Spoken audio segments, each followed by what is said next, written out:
Hey, Steve Saretsky here. As always, the Canadian real estate market update with a particular focus on Vancouver. If you get any sort of value or entertainment out of these videos, all I ask is that you hit thumbs up, subscribe. Any questions, comments, put those below and we'll banter back and forth. Couple things I wanted to get into. I mentioned this last week in one of my videos, that we're starting to see some of the headlines that are coming out in the mainstream media. Obviously, financial education is a huge thing for me. I think that it's something that doesn't really get talked about. A lot of people lack it.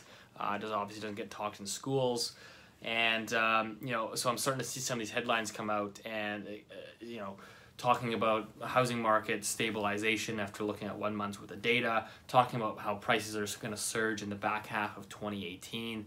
At the same time that interest rates are going higher, mortgage credit is tightening, and your largest Canadian banks are telling you that mortgage originations are going to get cut in half this year. But again, I look at it and say, okay, well, who's funding these?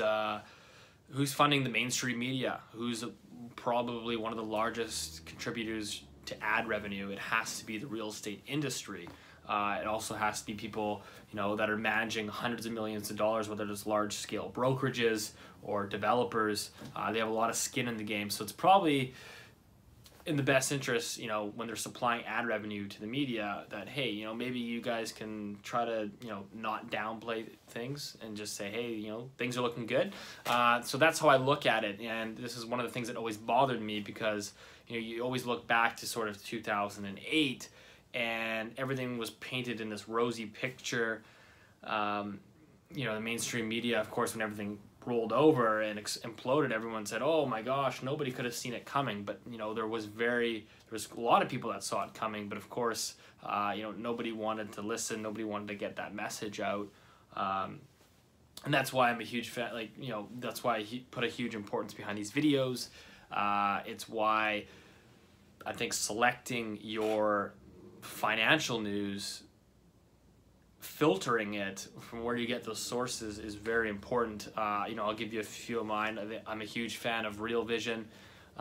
These are guys that actually started post 2008. They basically said, hey, we were yelling in 2006, 2007 this was going to happen, and the mainstream media let everyone down, and so we want to basically democratize financial news and financial education.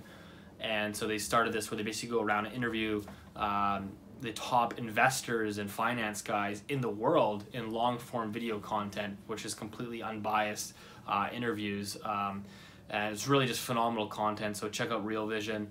The other one is Malden Economics, John Malden, who writes a really great newsletter, free, where he'll talk about credit markets and macroeconomics, which is incredibly important for real estate. Part of Malden Economics is my good buddy Jared Dillian.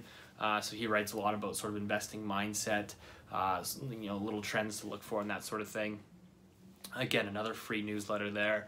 Podcast, if you're into the podcast space, check out Macro Voices, run by Eric Townsend. He runs a hedge fund company where, and again, he interviews a lot of the top guys in finance for these long form interviews. So this is really like premium, top notch financial news and education, and I think that it's incredibly important in this crazy volatile world that we live in today.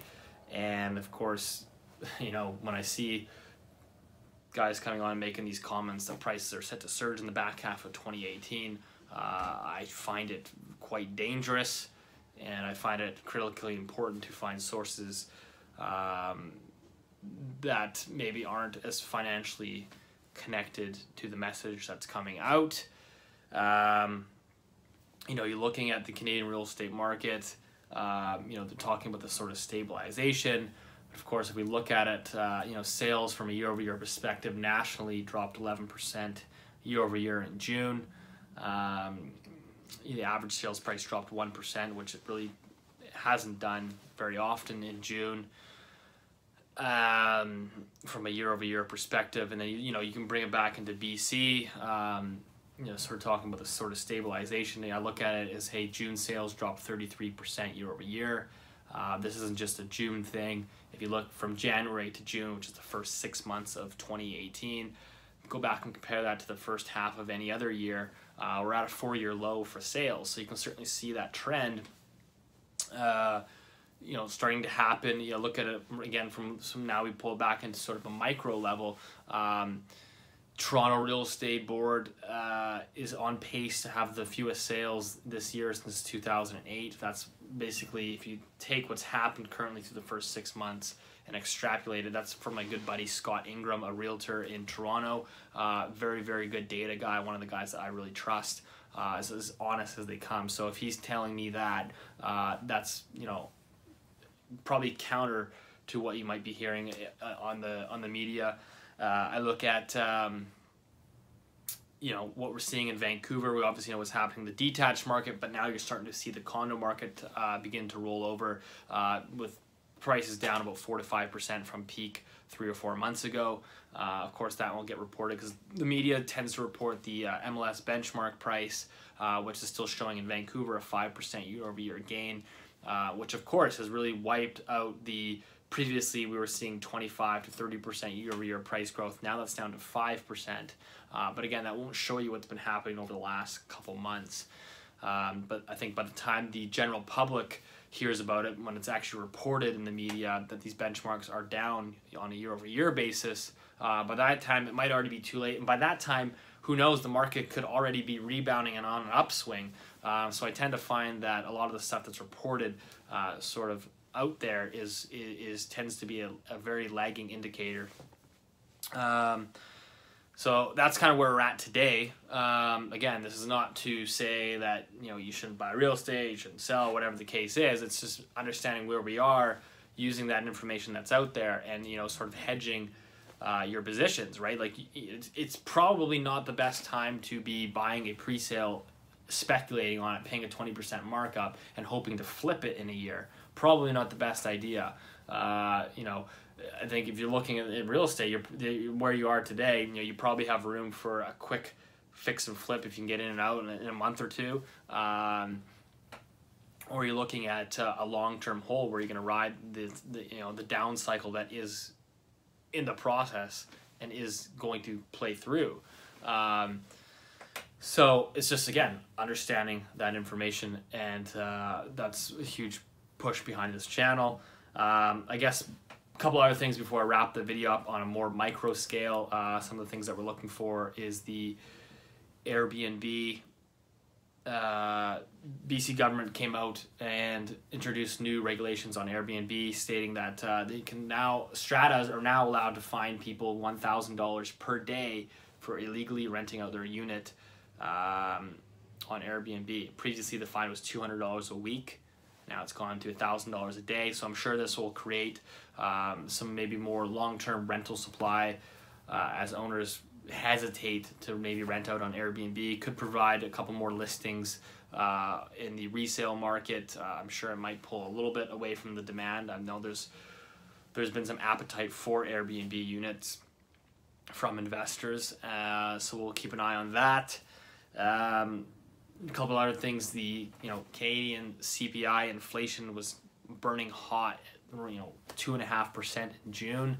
Again, the Bank of Canada's mandate is a 2% inflation target. So obviously, if this inflation continues at 2.5%, the Bank of Canada is going to be forced to continue to tighten rates.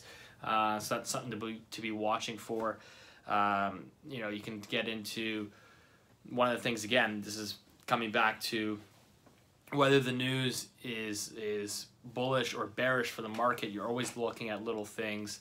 And one of the couple of things that I looked for that I saw is early stimulus potentially on the way from Canadian regulators. Obviously, as markets shift the way they have, governments can be quick to start to change policy to basically re-stimulate housing markets.